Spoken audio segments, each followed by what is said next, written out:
Hello नमस्कार दोस्तों, स्वागत है आप सभी का हमारे YouTube चैनल राघव फार्मा में। दोस्तों कैसे हैं दोस्तों आप लोग? उम्मीद करते हैं अच्छे होंगे।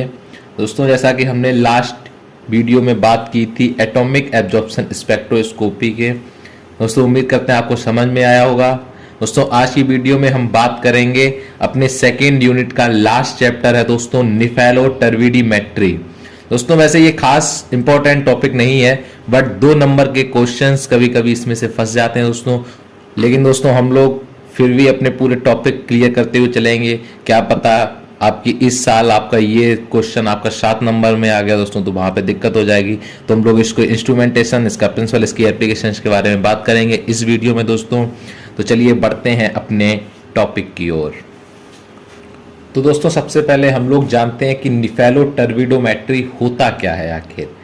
तो दोस्तों नेफेलोटर्विडोमेट्री जो वर्ड है दोस्तों वो 2 वर्ड से मिलकर बना हुआ है, नेफेलोमेट्रिक और टर्विडीमेट्रिक दोस्तों। ठीक है, तो पहले हम लोग डायग्राम की मदद से दोस्तों समझ लेते हैं कि ये नेफेलोमेट्रिक और टर्विडीमेट्रिक होता क्या है दोस्तों।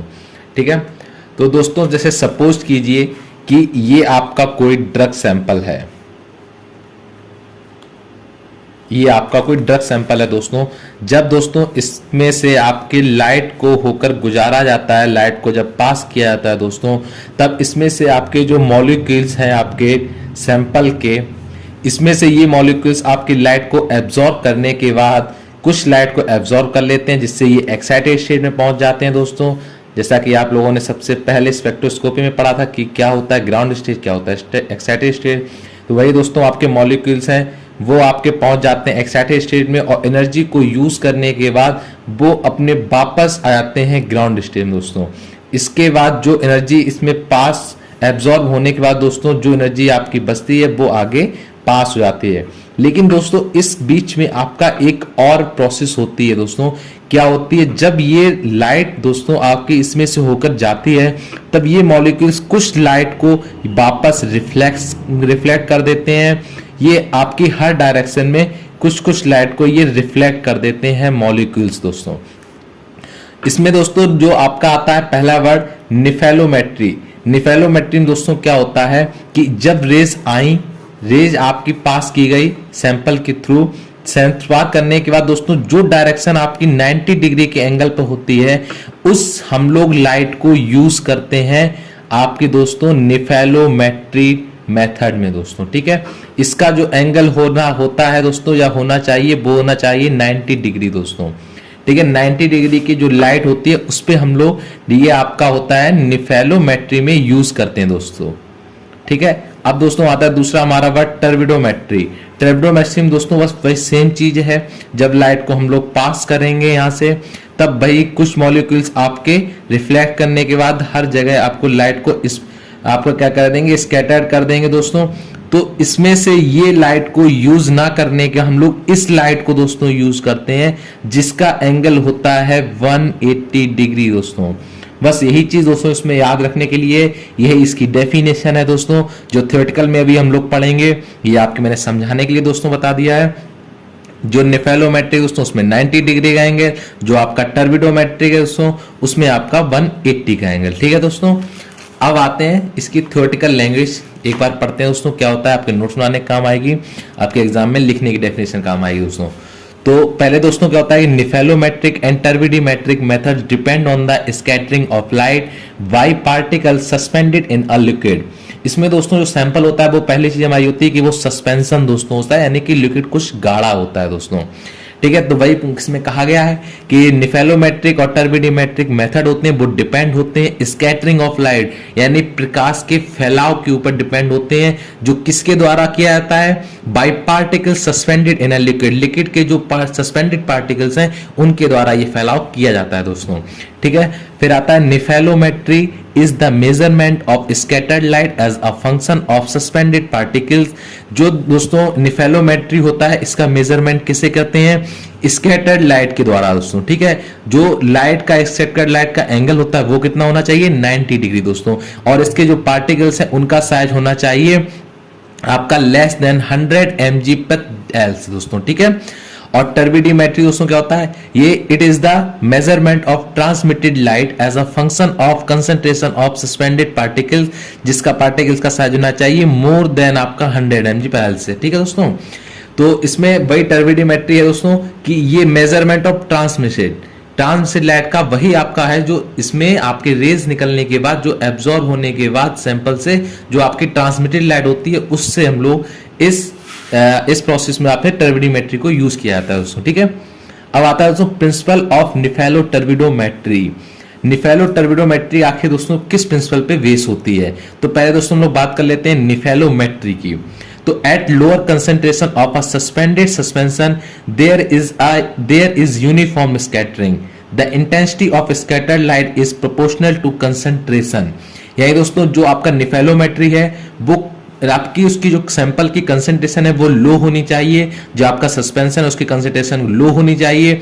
जब उसकी आपके कंसेंट्रेशन लो होगी सस्पेंशन की, तो दोस्तों जो उसकी स्कैटरिंग है, लाइट का स्कैटरिंग है वो यूनिफॉर्म होगा, यानी एक समरूप में आपका उसकी स्कैटरिंग समरूप में होगी दोस्तों। ठीक है, और निफेलोमेट्री में दोस्तों जो आपकी इंटेंसिटी ऑफ स्कैटर्ड लाइट होती है वो इस डायरेक्टली प्रोपोर्शनल होती है किसके, the concentration of the suspension. ठीक है दोस्तों, और इसमें क्या है, the intensity of scattered light is normally measured eight 90 degree. It can also be measured at any angle like 45 degree, 60 degree, 135 degree etcetera दोस्तों। ठीक है, 180 तक दोस्तों आपका 90 से लेकर 180 डिग्री तक आपका जो कोई भी होगा तो उसमें हम लोग निफेलोमेट्री के द्वारा उसको हम लोग मेजर कर सकते हैं दोस्तों। ठीक है,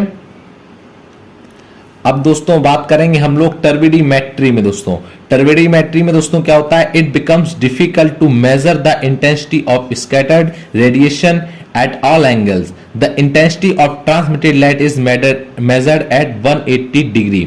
इसमें दोस्तों क्या होता है, ये थोड़ा डिफिकल्ट होता है इसको मेजर करना, क्योंकि ये आपका किसी भी लाइट के एंगल पे मेजर कर सकते हैं। इसका एंगल मोस्टली 180 डिग्री होता है दोस्तों।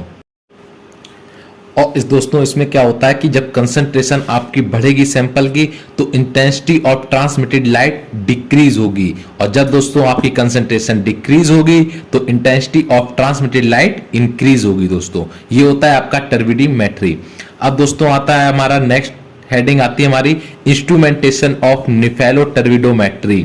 ठीक है दोस्तों, ये आपका डायग्राम है, ये आपका आता है टर्बिडीमीटर का और ये आपका आता है निफेलोमीटर का दोस्तों।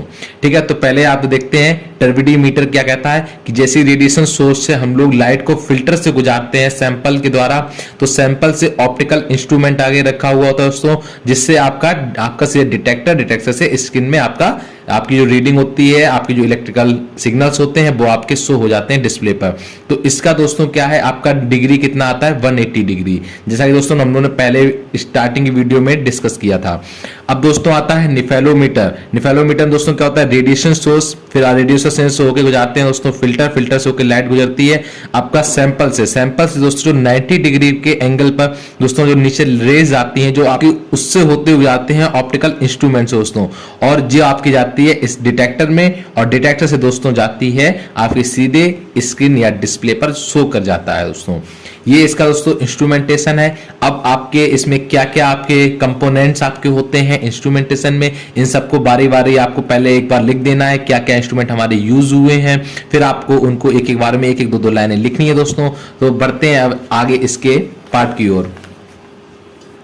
अब आता है दोस्तों कंपोनेंट से क्या क्या है, पहला आता है सोर्स ऑफ लाइट। इसमें सोर्स ऑफ लाइट में दोस्तों क्या होता है, टंगस्टन लैंप या हम लोग मरकरी आर्क लैंप यूज करते हैं दोस्तों। फिर आता है फिल्टर्स एंड मोनोक्रोमेटर्स, जिसमें फिल्टर्स और मोनोक्रोमेटर्स दोस्तों यूज होते हैं। तो ये किस लिए होते हैं, व्हेन अ व्हाइट लाइट और polychromatic light is use, filter and monochromators are not required.